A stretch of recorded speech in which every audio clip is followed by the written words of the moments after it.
you know what, I've made a decision, and you show up at somebody's house with a bat and you're like, I'm going to kill that guy. Is he upstairs? It's like that, but with a battery and a noise.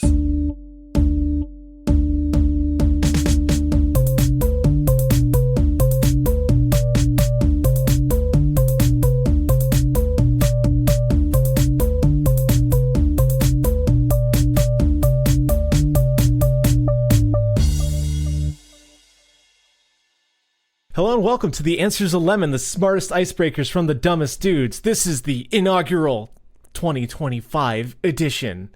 Get ready to get weird. You want to get more weird for your 2025? Channel it with the strange questions from your god of odd, Conor. That's right. And this year, we have decided to take our podcast in a very different direction, and we are going to sell out harder and more successfully. And we're starting with bingo, which is the hot new thing for New Year's resolutions. I don't know, Evan, if you've heard about this, but let me just cross that off. There it is. Mention bingo in the podcast. All right, now I'm getting pretty close on 2025 bingo. Your humble host worries that you're having a stroke. What, you don't enjoy the thrill of geriatric gambling? That's what bingo's all about. No, I absolutely love the thrill of geriatric gambling. Like bingo was my favorite thing to do in elementary school. What does bingo have to do with the oncoming year? That's the hot new trendy take on New Year's resolutions. We don't resolve anymore. We just put all 24 intentions onto a bingo board and we cross them out throughout the year to gamify life changes. Is this an adult thing or a child thing? Because I feel like I am too old to understand what the kids are doing, and I'm too me to understand what actual adults are doing. What part of geriatric gambling do you not understand? It is a very adult thing to do. How did you learn about this? How does my partner, who is a bocce, not know this? I'm going to answer your first question the only way I know how, which is through Borat impersonation. My wife. I thought you were like watching Borat. I'm like, do I need to rethink who my co-host is here? Because like that is not the kind of relationship that I want to maintain. Nope. Never seen it. Did not think have any interest of it in its heyday. Have even less now somehow. Yep. Nope. My lovely wife found it on social media, and a couple of other women, including my sister and my friend, have also known about it up to now. So I'm assuming it's incredibly relevant. This is the extent of the research I have done. Cool. I don't believe in resolutions. I think if you want to make a change, just start doing it when you want to. Things shouldn't be beholden by time. But do you believe in bingo? I believe in our Savior, Lord Jesus Christ. May I introduce you to his teachings? And you're Evan, the host of the podcast. Remember that part? After you talk to me, and then you say, and I'm Evan. Yeah, no. All right, there we go. Let me cross that off for our podcast bingo. Conor reminds Evan about one of his basic jobs. Is there another fucking I know I'm recording this right now, but is there another camera in my room right now? What the fuck are you doing to me? All right. Conor, I'm not going to get this out on social media until 2027. This is incredibly dated already. I don't know what we're doing. I'm very sweaty, and I have the Gila family on my shirt. Oh, look at that. Yep, there we go. That's rocking the Bluey merch. Very nice. It was like $5 at Target on clearance. It's a size too small for me, but I can get. I don't know words. I'm so like, fucking fried. It's like the Bluey family is giving you a squeezy, tight hug, and you also have kind of short sleeves every time you wear the shirt. I just pushed them up. So it doesn't look like I have short sleeves. It just looks like I'm a guy who likes to push up his sleeves. Very nice. And may I say, your hat also matches your shirt, color-wise. My hat is my Christmas gift from my partner, Leah, and I love it. She has made me 3 hats now, and they're all my favorite. Delightful. Yeah, This I've recently been refreshed on my Bluey knowledge because I just went to visit the family, saw my nieces, and they love Bluey because they're smart. it's a good show. It's just a good show. But the hat is ice cream yarn. Ice cream shop yarn. Yam. Yam yam yam. Ice cream. Yum, yum. Yum yum in my tum tum. Ah, how you been? Good. Yeah, it was nice to go see the family, and just be the best gosh darn uncle I possibly could be. Glad. Got to play very intense with older, passionate niece, and the exact same thing for a very long period of time with my more even keeled, mellow toddler niece. Oh, wonderful. I love that. Excuse me. That's grand. I'm glad that you got all that time. I know I have seen you in uncle mode, and you go hard into the just enrichment for children. So I'm very glad that you got that time to share and just be the wonderful man that you can be that I've never experienced, but it looks really nice. I can be your uncle if you want, Evan. I could be your uncle. I need a father figure, Connor. Well, best I can do is uncle figure. I don't think I can bring good father energy to you or anyone at this exact moment. What about a daddy? Even less so. Even less so. I'm gonna put a sharp X-nay on daddy energy for sure. I'm clipping that out of the podcast, but I have to say it. And so, hey, my beloved nephew, how are things with you? How are things with you? They're great. Honestly, I had a week off of work because they just shut down between the holidays, and I'm like, Smart. that's dope. Yeah. And then we had 2 days work that I said no. So I showed up every day. I opened my computer and I said I was doing work. But instead, I was playing Metaphor ReFantasio, the fucking best JRPG I've played in ages. Excellent. Straight through. I am at the end game now, and I am both excited and sad. Like any good JRPG. Yeah. Yeah. This is the first time that I've ever played a JRPG, though, that I'm like, maybe I will do the New Game Plus. Really? Yeah. Well, I mean, it's That had your good. attention this hard and this strong for this long. Very good. It's very good. I cannot recommend it enough. Some of the writing is really, really rough. Some of the writing is really, really good. Either way, I'm having a blast all the way through. But yeah, no, it was really nice to just kind of decompress and hang out with Leah. Did that a bunch. Did a bunch of family stuff with her. It was all right. Everything was all right. Yeah, back to work now, and then now the depression has somehow just been like, hey, how you been? I missed you. I'm like, I didn't miss you. Depression took Christmas off too. That's nice. Yeah, And it was now good. It was good. Unlike you, ready to get back to work. Oh yeah, no, it was the day before work. I just like woke up in a cold sweat at 4 a.m. I'm like, oh no, I need to work today. Yeah. I'm sad now. Clocking in from 9 to 9. Yep. Way to go, depression.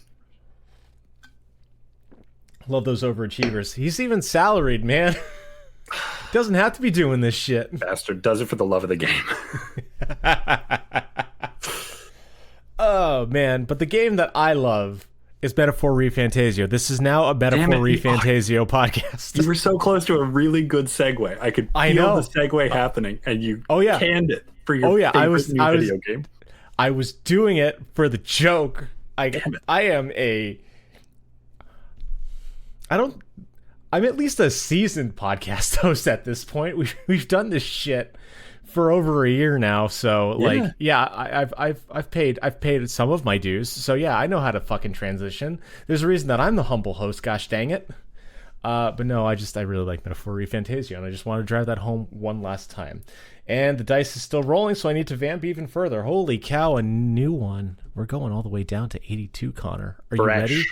First question, like the color of shirt you wear, like this question will show the slant of the podcast for the year to come. Like the color of the shirt I wear? Yeah, apparently, like if you like wear certain colors on the new year, it's like to channel like what you get in the new year. Ah, okay. Like gold is prosperity. That makes I'm sense. assuming red is passion. I don't know. I have smarter people than me who ascribe to this kind of stuff that just tell me what to do. I'm like, cool, I'll do that. But for our podcast, our year is fated to be along this line. What's something you know too much about?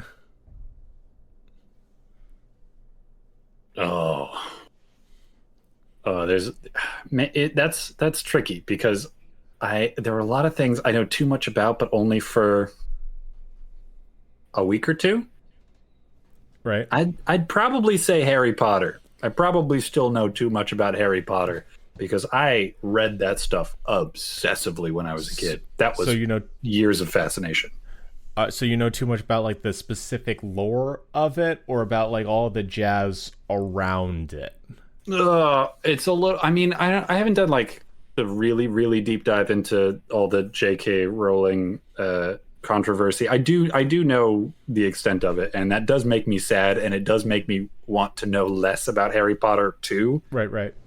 But I think I got obsessed with Harry Potter at the wrong time when there were still some more books being written, and so like my obsession kind of turned into an Ouroboros right around like book 5, where I just kept reading it over and over again until it ran out of passion.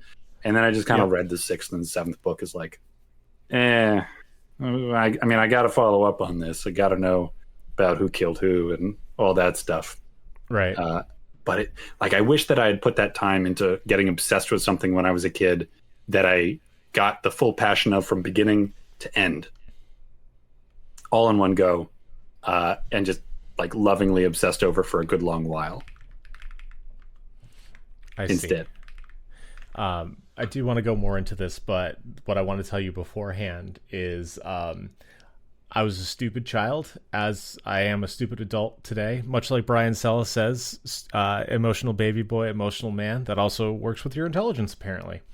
But I didn't understand how series worked when I was a child because I was, illiterate. So when I tried reading Harry Potter the first time, I started with the Goblet of Fire. Dude, what a mistake. I'm like, I don't know who any of these people are. What's going on? That's an intense entry also. Oh, I stopped early on because it was a book without pictures. I did not care. Yeah, no, that's no bueno. Yeah, Goblet of Fire was a big one too. You were ambitious. It's stupid you might have been, but you saw like a dictionary-sized book and you said, "I'll have that, please. Thank you very much." Like, I didn't ask for it or anything. We just had it. It was just lying around. Just in the house. I was like, I'm going to read this now. Man, this sucks. Who is this guy? What's Quidditch? So we had the opposite problem at the time that we were reading too Goblet little of Fire. about Harry Potter. Yeah. As a child, I did read all of it, and like, it didn't stick. I still knew too little all the way through. I'm like, who's Ronald? Your first experience was ignorance, and you couldn't fix it with knowledge. So, as an adult today, I am curious. Do you still have some like too much information, like weird little like that you want to throw at me? That I, as an ignorant Harry Potter boy. Yeah, I mean, like, the first reference in my head that pops up, it's not like deep knowledge, but the most readily accessible example of this character seems scary and then it turns out they were really nice the whole time is Sirius Black, is Harry Potter's uncle. Spoilers, everybody. Oh, snap. He's a very scary guy in The Prisoner of Azkaban, because he is in fact the prisoner of Azkaban. And he's a criminal, and everyone's like, "Oh, he's a bad guy. He killed a guy, and probably your parents, maybe he sold them out, bad guy." And so the whole book, you're like, "Oh, what a bad guy." And then he pops up, and he's like, "That's not what happened. And I'm kind of nice. I'm a little traumatized, but you're a child, and I could keep that inside a jar while I'm around you, Harry." I know he's how to like the only compartmentalize. he's like the only family that, and he's his godfather technically. All right, for all the Harry Potter nerds out there who are screaming at me for saying this guy says he knows too much about Harry Potter, doesn't even remember he's basically his uncle. Okay, Hey, but technically fuck his you. godfather. Family is not blood. Yeah, yeah. And then he fucking dies. The part that I know about Harry Potter is that the cool people, the werewolf and his punk wife, girlfriend wife, they get killed, and then their baby's an orphan. I'm like, that sucks. It does. Yeah, one of the twins got killed too. That's and there's all right, never mind. Okay, it turns out I do know some very specific things about Harry Potter. The Weasley family has a special clock that tells you where all of the specific Weasleys are, and so it'll be like, I hate that. They're at home, and it's like maybe a dozen different places. So there's how one into that's just detail like does else. it go? I It's just think, place. Yeah, just it's like it doesn't say the action. Place. It's not like Percy's looking at the moving magazines. If you catch my drifts. No, it's just like Percy's home, or Percy's traveling, or Percy was school. named nice. Percy was a name. I did remember something. And after one of the twins dies, his name is still on that clock, and it's just like dead forever. That sucks. And that leaves so does the it Weasleys. say dead, or is it like the graveyard plot? I think this might have been like one of those after the books was released kind of things. So I'm not sure exactly. It doesn't say dead because like they're pre-written categories. It doesn't like change the category depending on like, oh, now we go to the moon. So now there's a whole moon category. Okay. But I think it might break, or it might just be stuck somewhere, and all the other ones are still happily like, oh, and guess where Ron's going home. He's going, oh, now Ron's at work. And then there's the one with, I don't remember which twin it was. So that's good. I've unburdened myself of some of this knowledge. Either Fred or George, and he's just stuck there, or that piece is like a broken hand of the clock that just stays there forever. So every time you want to check, like, hey, I wonder where Ron is. Is he safe? Is he good? You're like, oh, my dead son. That's right. I remember now. Thank you, clock. Thank you, magic clock. Oh, cool. my son did die. Oh, what a tragedy that was. My God, if I were the mom, I would just stick some tape over that name. And then like that's the grieving process, right? Do you get like a magic clock expert to remove him from the magic clock? Do you bury the clock hands with him or something? Like with what, like just the way that how grieving is so just specific to each person's. Like a lot of my family would spend a lot of time at my grandfather's grave. Like I haven't visited it since he was interred. I just wrote some music. So it's like, yeah. And oh my God. And then the parents divorce because they're too busy fighting because the mom wants it covered. And the dad's like, no, I need to see my boy. Oh man. How tragic. This poor family. Yep. So yeah, people die at the end of Harry Potter. Also, spoiler alert, nobody really, really important. Like Harry's a fucking cop. I know he's a cop. Harry technically does die for a couple of minutes, but don't worry, because Gandalf is not a character in Harry Potter, but Dumbledore is. And he's there at the train station. Instead, I very much really enjoyed the Lord of the Rings stories. Just to give all the Harry Potter fans listening to this podcast a quick conniption fit. Hey, two listeners. Fuck you. We're in our antagonistic era. No, we love you. I'm sorry. Yeah, we do. All right, before we go on, I do gotta know. Does this also extend to like Harry Potter adjacent things? Because I do remember in high school you liked the puppets. Harry Potter puppet. I've got no regrets over Harry Potter puppet pals. That was a great time. Dude, I still sing Severus Snape every now and then, man. That shit was funny. I found the mysterious ticking noise. It was a pipe bomb. Yeah. Classic internet. I remember when you were like, yeah, they're puppets. I'm like, no, yeah, they're animated puppets. Like, no, they're like real puppets. I'm like, there's not 2 episodes. Oh man, that's what it was like. The Harry Potter puppet pals, they made it big, and they made real puppets. So I'm gonna be honest. I have spent this whole time trying to come up with what I know too much about. And like I can have my like answers of like, oh yeah, I know a lot about, like .hack, or I don't know, fucking other weird like music trivia. But I'm gonna be honest, I know too much about my grandfather's genitals. All right. Yeah.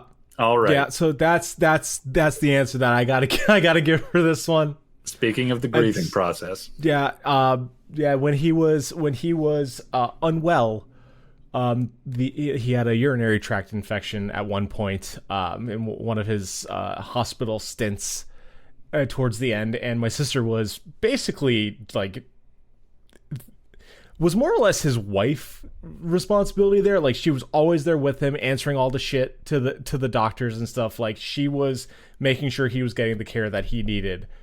And my poor little sister needed to know whether or not Jaji was cut.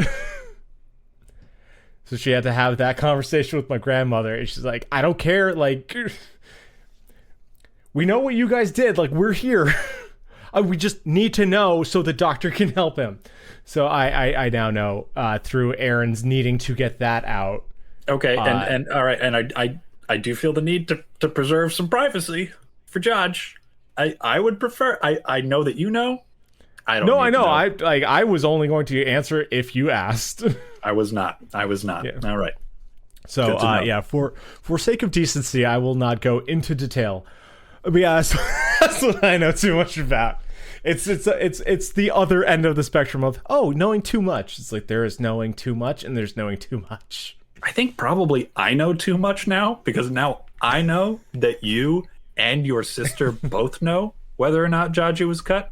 And that feels like more than even I should have to know, just where that knowledge exists in the world.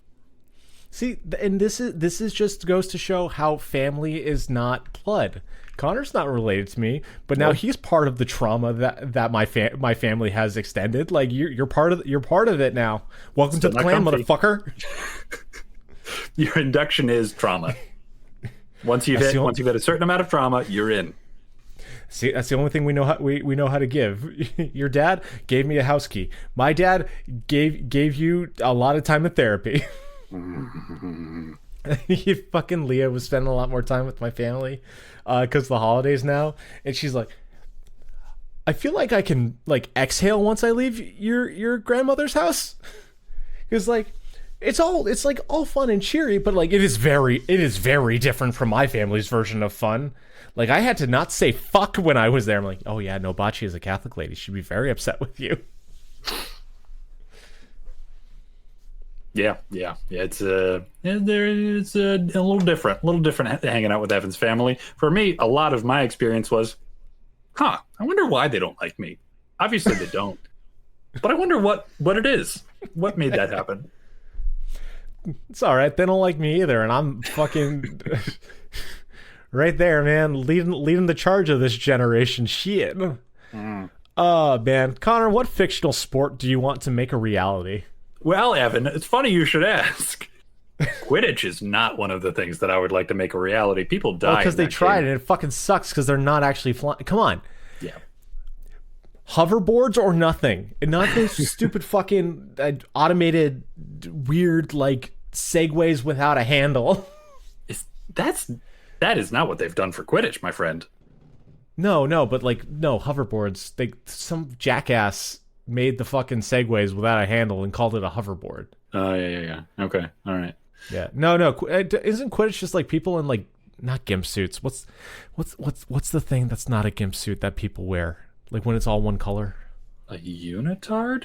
No, but it covers like the face, like the Green Man in Always Sunny. Oh, morph suit. Yeah. Don't they just like run around in that? No. Sometimes they do have one person whose job it is to be the golden snitch, and they run around and they have to get caught. Maybe sometimes they wear a golden morph suit. I don't think that's mandatory. This was a test. You're a fucking nerd. You know too much about real life Quidditch. Yeah. You know what I know about it? Fucking nerd jocks play it. Yeah, no, I mean, I knew a nerd jock in college who, was an athletic specimen and enjoyed playing Quidditch. Yeah, not yucking yum. Like if you enjoy it, go ahead. By all Yeah. means. I Yeah. like the closest that I will get to a sport is Ultimate, and the closest that I want to get to a sport is boxing. And boxing is a bit of a sport to get into. I need to learn how to. Connor, do you know how to get stamina? Because that's what I need in the year of our Lord 2020, Anno 25, Anno Domini. Exercise, lower reps. All I can do for you.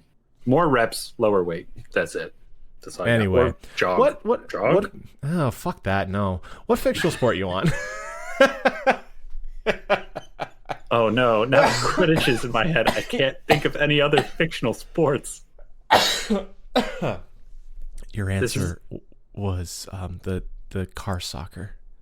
Past Connor's answer was the car soccer. The car soccer? Yeah, Rocket League. That's what it was called. Oh, Rocket League. Man, Pat Connor's funny. That's a really funny thing to say, because that would be like maybe 1 part soccer and 99 parts people just crashing cars into each other, which would be awesome. That would be an excellent sport. I've never played that. So I do not know anything about Rocket League. Dude, there is a pretty significant amount of practice before you can even play, really. Okay. I haven't sunk that much time into it, and I've Mario Karted, but I'm not a huge race car kind of a video game player. Oh man, is that the sport that I want to be real? I didn't hear all of that. I was now wondering if Mario Kart is what I want my answer to be. Just the most destructive sports in the world. But yeah, go on. Yeah, it's just really hard to do anything other than drive towards the ball. Doing it in a way that like is offense or defense is pretty tricky in my experience. So it's a tough game, but there are explosions. Every time you get a goal, the ball explodes, which is going to be awesome, just pyrotechnically to begin with.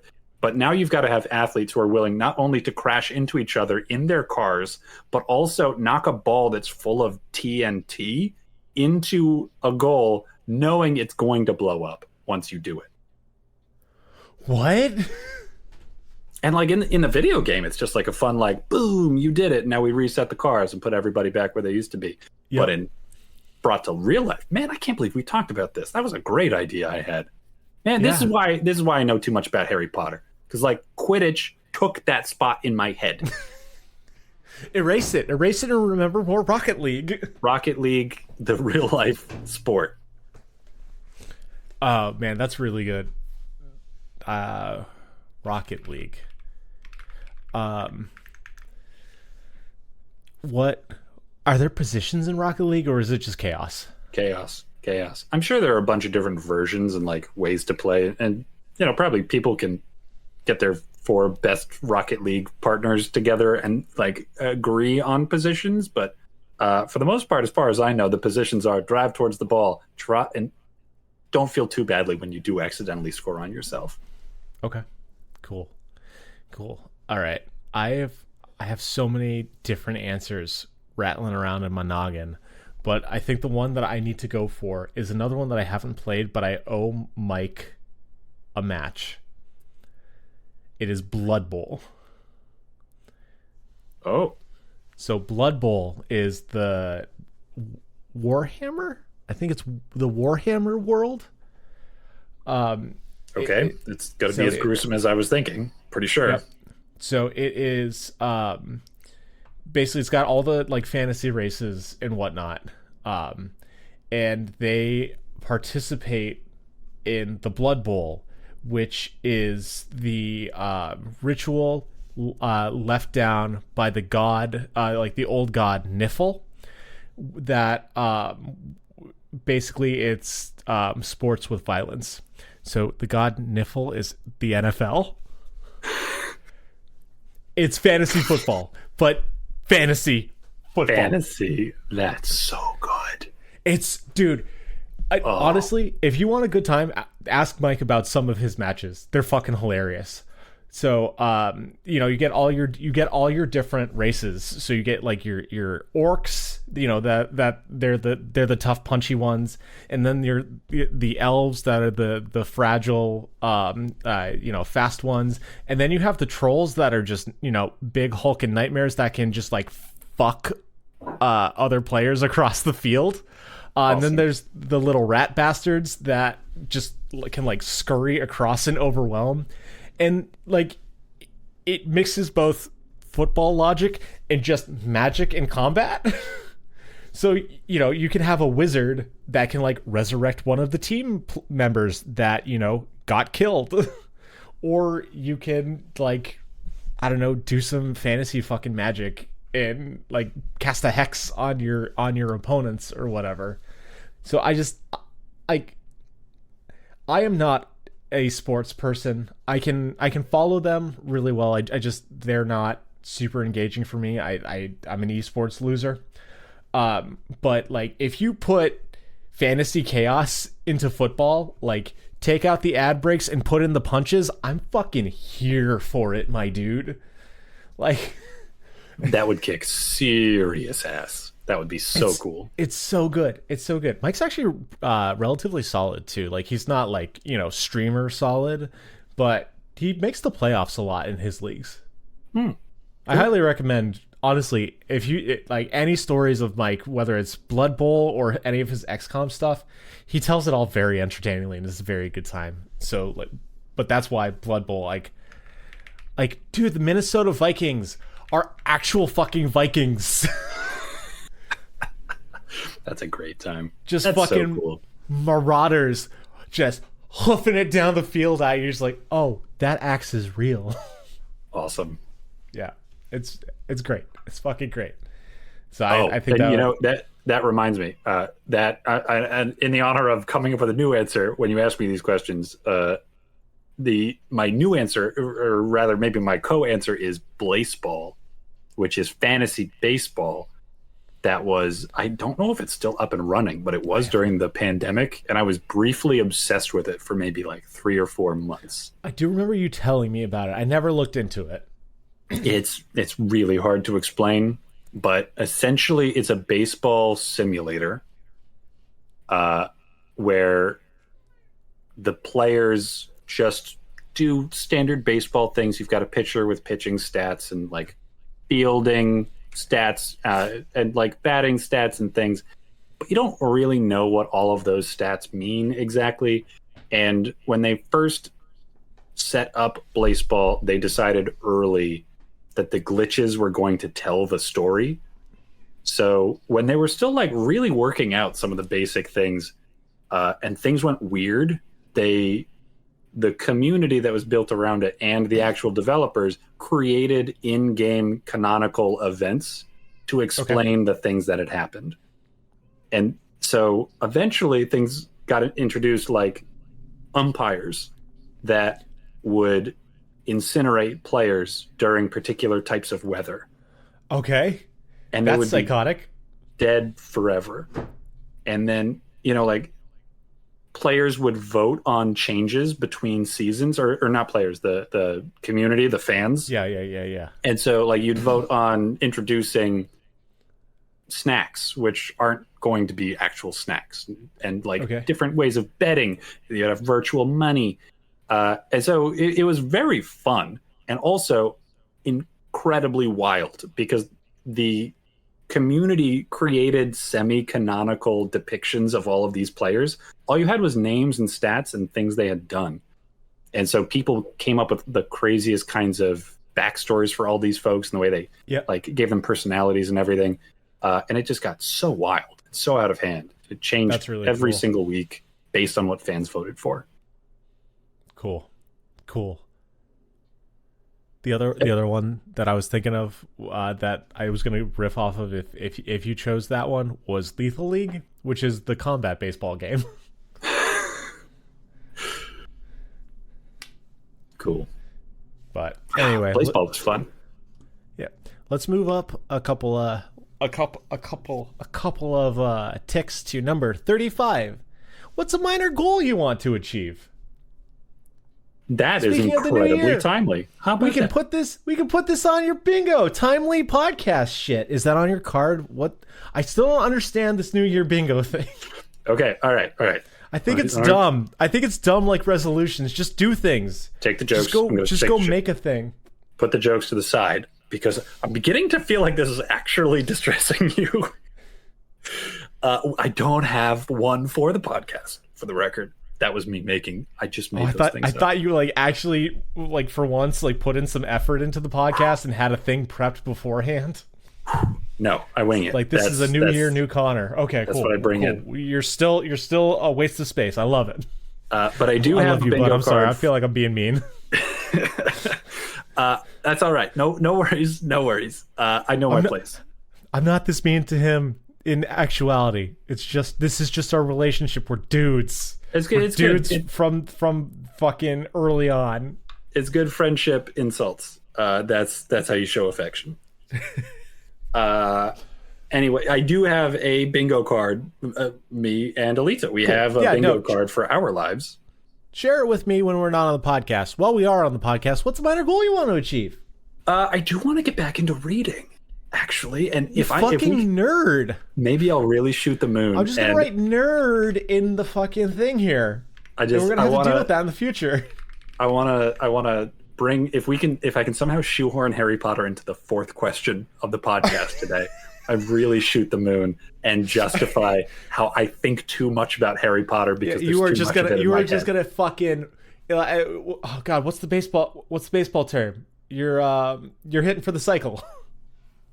Oh, I don't know enough about baseball to know that. Hitting a single, double, triple, home run, all in one game. Batting for the cycle. That's it. I was gonna go with shooting the moon. Right now, you've hit a hat trick like in hockey, three goals in one game. That's good. That's all right. I know more about sports.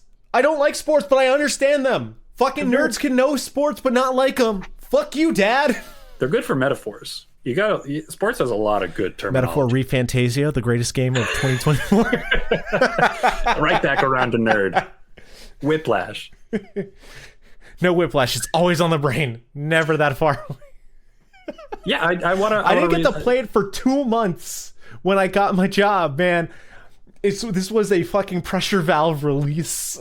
Mm-hmm. Yeah, you dam up that nerd energy and then it spills out over and over again. Lee's gonna get mad that I'm too loud late at night. All right, carry on, my friend. Reading. You want to read more? Yeah, I'm just gonna try to read a book a month. Pretty modest start. Because I used to like really tear through them. Devour. Yeah.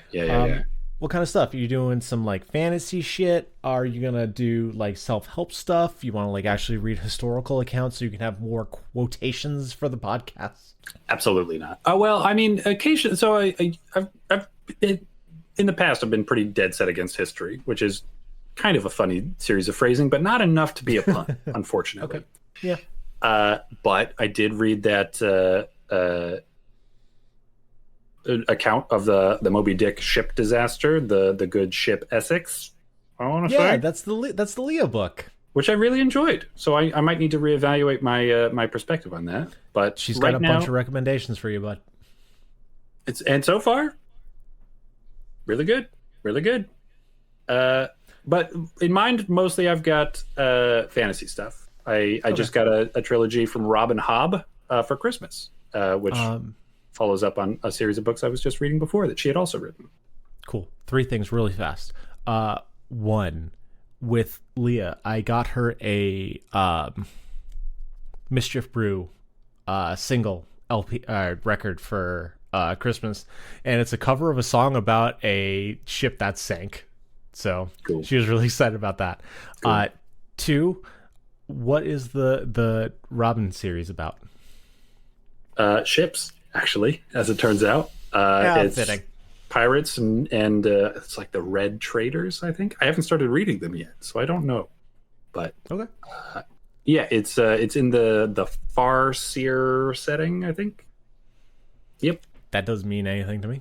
I might have told you about how much I enjoyed a series of books about the Bastard Fitz. This sounds familiar. Yep. It has not retained, I'm sorry. That's it okay. Sounds familiar. But yeah, same setting. Same author who really nailed it on that first trilogy. Oh, cool. That's good to hear. And supposedly the best series of like a series of series is in this setting that she wrote. This one that you were about to read. Mm-hmm. Cool. That's very exciting. Make fucking book reviews for our podcast social medias. Boom. You're tasked with a thing now. Oh, all right. New minor goal. Do something for the podcast. And number 3, do audiobooks count as reading for you? No. I do enjoy audiobooks. Certainly, like, they count for enjoying media. I'm not a snob about, like, if you don't translate the codes off the page, and they better be made of paper. None of this ebook stuff. Oh, I'm an ebook boy. But they won't count towards my goal. Okay, cool. I wish you luck with that. Oh, thanks. So for me, minor goals. Major minor goal is always grow the podcast, but that's a bleh. My actual minor goal, exercise for my back. Okay. Wanna get. I have all of the knowledge. I just need to do the exercises. And what's the is it just the doing of it that's going to be the goal? Yep, because so far I haven't. I think the doing, that small goal, like I'm not saying, like the major goal would be to fix the back, but the minor goal is going to be the doing of the back exercises. I also picked up some adjustable dumbbells. They're just the stupid compact thing. I got it just to keep them out of the way, because I do have like the ones that you can slap the plates on. That shit takes up a bunch of space over time. This one, it has its own little house, and you like actually twist the handle to like select the weights from the thing. So it has like 5 plates, 5 pounds each. So, like 5 to 25 per dumbbell. So hopefully I can do a little exercising with my exercise. That is my goal, because that is a hobby that I really enjoy. And it's so fucking important for people our age to do exercises. But and I'm taking it little. For some more than most. For some, it's even more important to do exercises. Yeah, like the people with a broken back, like me. Kind of like those people. Yeah, kind of like those people. Like dumb fucking Polacks who don't exercise, even though they know that their back could be so much further along if they just fucking got on the ground every night.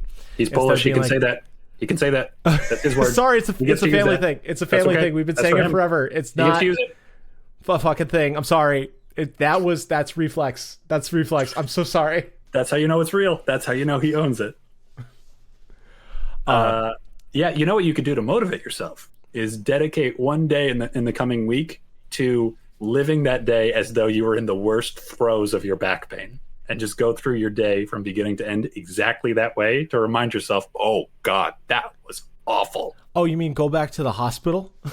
Yeah, there you go. Go to and then just sit in the lobby, and someone will check on you, and be like, "Hey, do you need something?" You're like, I gotta wake up. I gotta call 911 and have 6 very strong, very seemingly tall men sling me around like a sack of potatoes, like leaves of the New England fall. And it feels very specific to our little part of the world, but like. That is the best way that I could. I felt like leaves in an old tattered sheet, just going into the woods. And you didn't actually get a needle of something to help with the pain while you were getting slung around, right? No, I didn't. I did get a needle for something to help with the pain while at the hospital. No, great. Don't forget the needle for this motivation day. Yeah, right. When I was being slung around, it was. This is gonna hurt.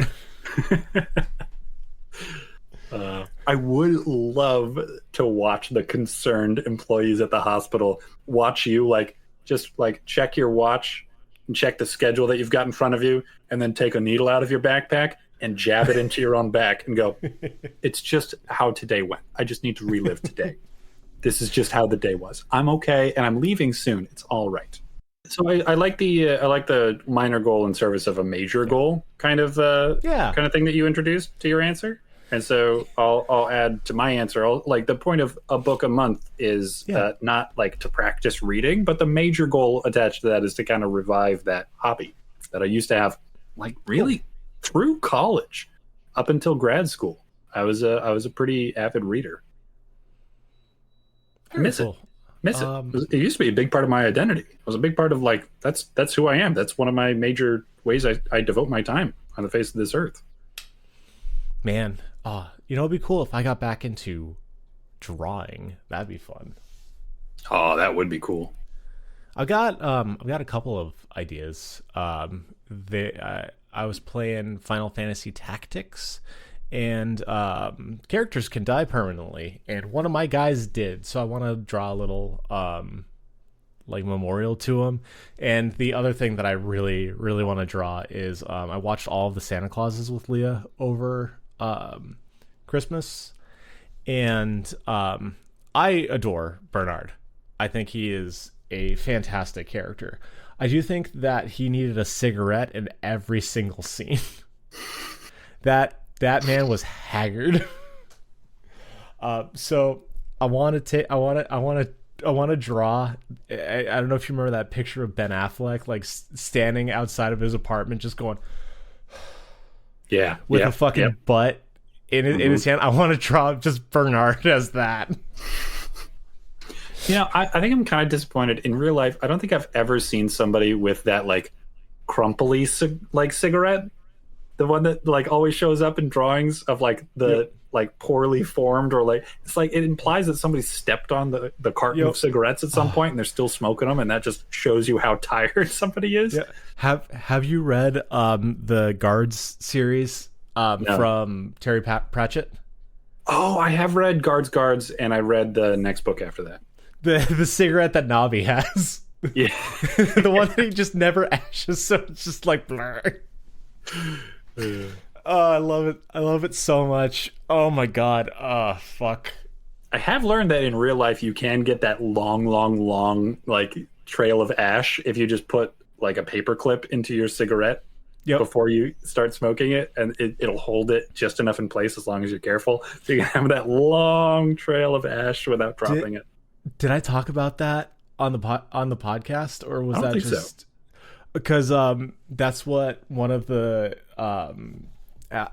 lawyers in the Sandy Hook deposition for Alex Jones, like when he was deposing one of Alex Jones's people. So what he would do when the defense is giving the opening statement, he would just pull out this giant bag of gummy worms and just start eating them in front of the jury so they get distracted by him, so they're not like actually paying attention to the opening statements. That's so shitty. Yeah, because he learned that from an old Texas lawyer, because of course they're Texans, who back when you could smoke indoors, that's what he would do. Like when the defense was giving the opening speech, he would pull out a paper clip and start fiddling with it in a way that would draw attention, and then he'd put it in the cigarette and then just smoke it while they were giving the opening statements, and the jury was so fixated on the ash not falling and just waiting for it to go. When's it gonna drop? Yeah. You must have been the person who told me that story, and I just forgot all the best parts of it. I think about it all the fucking time. It's so funny. That's hilarious. Oh man, if you want a little bit of hope in the dark world that we exist in, listen to the podcast Knowledge Fight. It's crazy how funny lawyers can be. Every now and like, have you Your seen dad's fucking hilarious, my dude. Well, no, but like in their lawyer capacities, Okay. when they're lawyering, it's a setting that is designed to be sterile and serious and orderly, and it's amazing how like you can still worm humor through the cracks in that system. Yep. It's like, have you seen the "Shut the Fuck Up Friday" clip online? No, I don't know what this is. Just two lawyers in like these incredible suits, like smoking these enormous stogies, and saying like, "Hey, it's Shut the Fuck Up Friday," and like, if the you get pulled over, what do you say to the cop? And the other, like the one behind was like, I'm not discussing my evening. And if you ask you more questions, shut the fuck up. It's Shut the Fuck Up Friday. Oh, very good, very good. Well, what I also hope is very good is our last question of the night. And it is number 26, which I don't know if it's old or not anymore. So I think we're just jumping into it. What job do you really want robots to take over? Harry Potter writing Harry Fuck Potter. You. Well, better than a fucking bigot. Oh yeah. If we get them trained on the right kind of stuff, maybe they can follow up on some Harry Potter trivia without being a transphobe. That would be nice. I can't believe you. I know you like forced this last one, but like you got it in. You got all of them in. Fuck you. I did it. There we go. All right. Like I know I just sent a BlueSky tweet. We're live on BlueSky, guys. About AI and writing and how frustrating it is as someone who writes. But there's definitely jobs I want robots to take over. Yeah, I'm gonna commit to that answer and say I want a robot to rewrite the Harry Potter series with slightly different characters, slightly different events, slightly different everything, except that it's been specifically trained to remove any like weird undertones of bigotry and prejudice.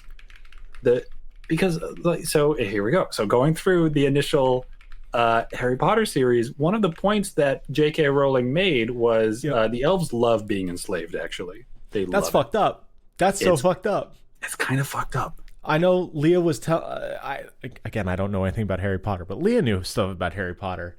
And she's like, man, we really should have known with how poorly Hermione was treated when she's like, hey, we should liberate the elves. You know, and yeah, it was a big fucking joke, and everyone's like, oh, man, she's really making a big deal about the elves being enslaved, aren't And when you go through the book and give it the books and you give it like a fair shake, you think, okay, this is somebody who's not staying in their lane and not listening to the people they're advocating for. Because in the books, the elves that work at Hogwarts are well treated and they have a good position there. And there's a very stark contrast between them and Dobby, who is extremely poorly treated. And so you want to say that Hermione is just overextending and advocating for a community that doesn't need her or want her, which is a good message to a lot of white advocates in these kinds of spaces. Except now you can't give her that credit anymore. Now you can't. Now it turns out secretly she thinks that advocacy on behalf of other people is silly and ridiculous.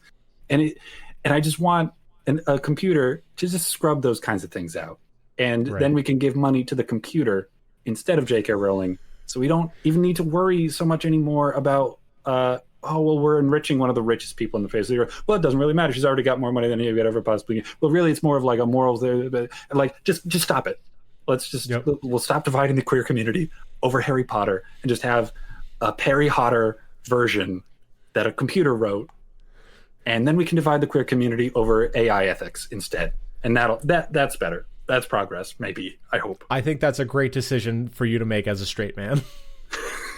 Yep, advocating. There we go. Advocating and on behalf of a community that doesn't want or need me. Oh yeah, me and my straight cis arrogance deciding what's good for the Harry Potter fans. So I do like that you brought up Perry Hotter.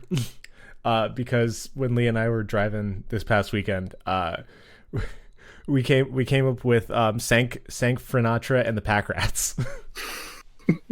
So they're gonna score the movies. Smank is really good as a replacement for Frank. Because we're doing I can't remember, we're doing just like shitty versions of all his songs. It's like, I did it your way.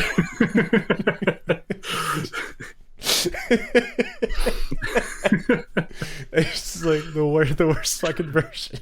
Just a deep, soulful ballad about how somebody compromised their integrity with no regrets. Yeah, it's like, hate is what I have in store for you. All stupid shit like that. Because we were stuck in fucking traffic going to the mall at Christmas time. But yeah, no, I like your answer a lot. like your answer a lot because I think Harry Potter like was and continues to be such an important touchstone for so many people. And you're like, it is a really nice kids story. Like I watched some of the movies with her while she was doing all the Christmas present making. I would dip in every now and then, and fucking literary brain was like, well, why didn't they explain this? And Leah looked at me and was like, Evan, you got to remember this is a kid's story. I'm like, oh yeah. And like that's great. Like I think it is lovely, like with like the magic and the wonderment. But like, why did you make your main character want to be a cop? And why do you have all these weird prejudices? Like, what the fuck? Hey, dude, what the fuck? And it would just, it was just so much easier when we could just not ask those kinds of questions. And maybe, it wouldn't be a problem. Or, I haven't done the deep dive into, Harry Potter decides what I really want to be as a cop. Maybe that's awful. Maybe it's okay because, like, maybe magic cops are better. And, like, isn't that what wish fulfillment's all about? Maybe there's a law enforcement agency in a magic world where that actually does what they are supposed to do, and they're decent and good to people. That would be great. So let's have a robot make that. We'll just have a robot fix it. Hell yeah, robots. What about you? Last thing before we go on to me, I just want to give you mad props for like pulling in the Harry Potter and then pulling it off. Like, fuck yeah, dude. Fuck yeah. Thank you. This is why you're the god. If I can't commit, I'm not worth anything. What job do I really want robots to take over?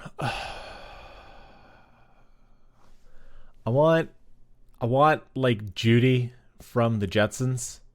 Was that what her name was? Judy, the maid robot. I just want Rosie. Yeah. I want just home robot. Like I want a Roomba that I can like be chill with. Like I don't want to fucking tidy the house. I don't want to do my dishes. I don't want to do my laundry. Like I want to have time. There's so much of the adult life where it's like, oh, I could be doing this cool fun thing that like I liked as a kid, like playing video games, like Metaphor ReFantasio, the IGN's Game of the Year award receiver from 2024. But like, you could be doing like tonight, Lee and I had to run out like for groceries and shit, and like neither of us had any of the juice in it. We're like, okay, let's go. And then it was mobbed. It was busier than the day before Thanksgiving. It's like, what the fuck?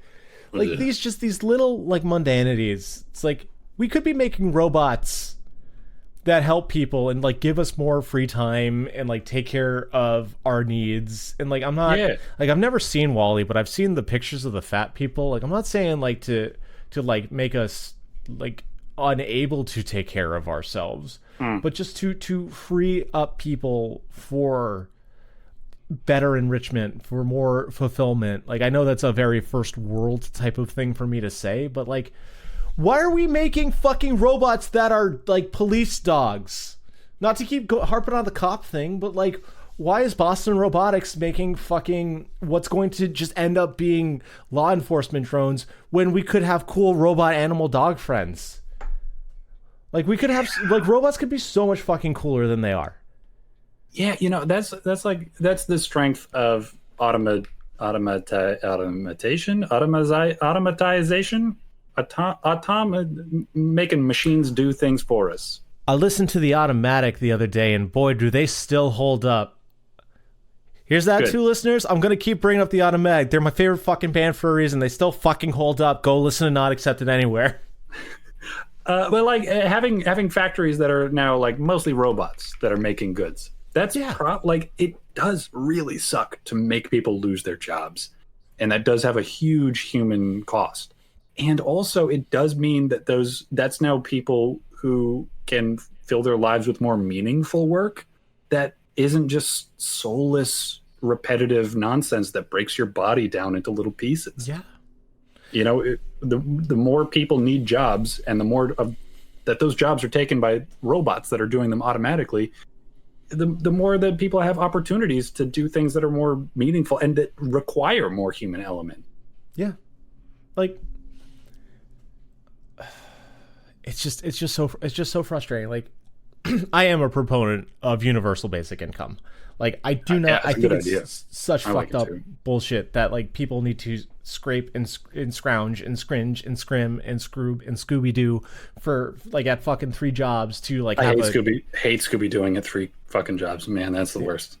Oh, man, I don't have a joke. I tried. I'm not that fast. I just interrupted you, so that's fair. Fuck you. But like, it shouldn't have to do that to fucking have a household, and like shit gets more expensive, and like it's just stuff that has been harping on us, and you know, like we are fortunate enough to like understand our place of privilege and everything, and it's hard for us, and like that means it's even fucking harder for more people, and like.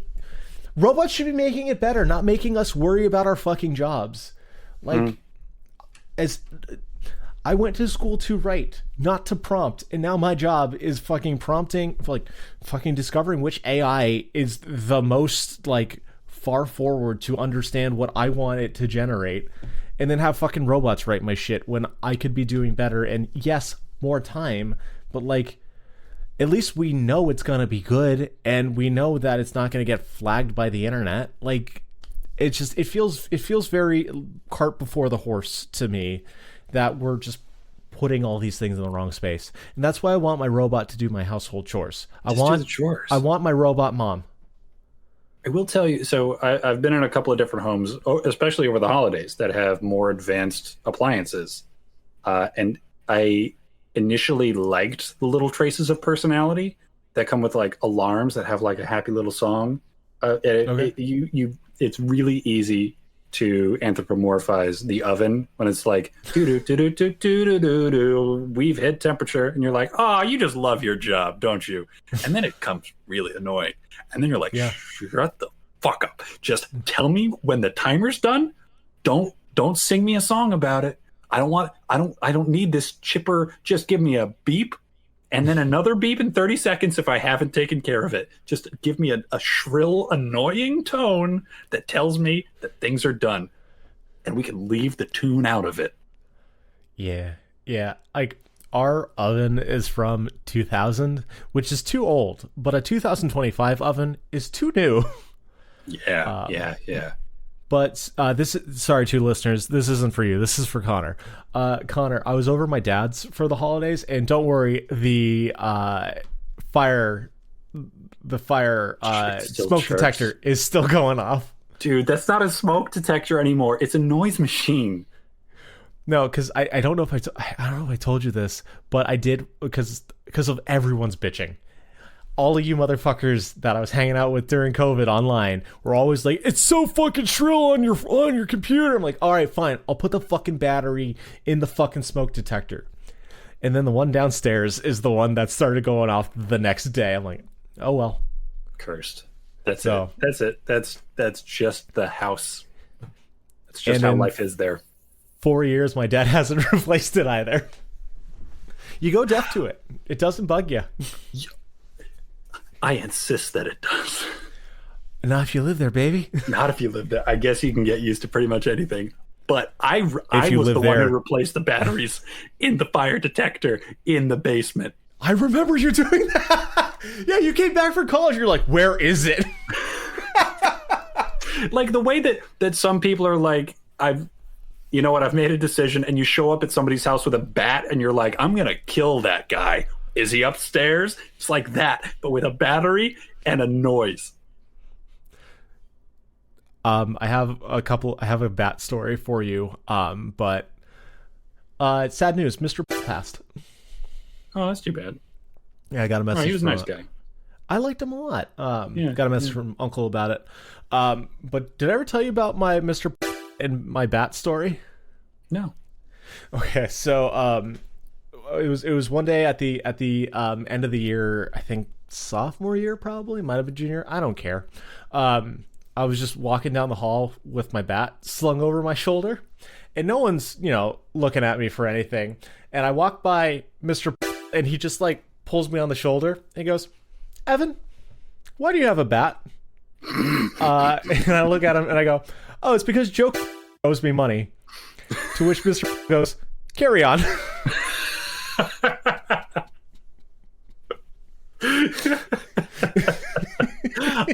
You know what? I trust Mr. enough to know that he saw like a smirk or a sparkle in your eye when you said that. To know, like, nah, that's not a violent glint in his eye. That's a mischievous glint. I got my $20. Yeah, I bet you did. Because Joe, I don't trust him enough to tell the difference between that smirk and that twinkle. Oh, he was like, oh no. And keep in mind, this was decades ago, folks. $20. That was serious gas money. You fill up a tank with that. That was good. But you know what else is good? Finishing the podcast. You made it to the end of the podcast. You didn't need to listen this far, but you did, and we appreciate it. God forgive you. God love you. If you want more of this, for some reason, you can get your questions asked, answered on the podcast. You can let us know things. You can send us your fucking fan fiction to Alpha Read if it's really that important to you. Like, hey, we'll be honest with you. You can hit us with an email at our email address, which Conor is going to tell you now. lemonanswers@gmail.com. That is lemonanswers@gmail.com. My goal for this year is to do more on social media. It's not going to happen, but if you want to wait there with bated breath for us, you can find us at... The answer's a lemon. The answer is a lemon on all social media platforms. Except and if Twitter. yeah, because fuck that one. Yeah. We're on BlueSky. It's like Twitter, but not making me scared for myself. And others. Yeah. Happy New Year. Love you. Bye. Happy New Year. Bye.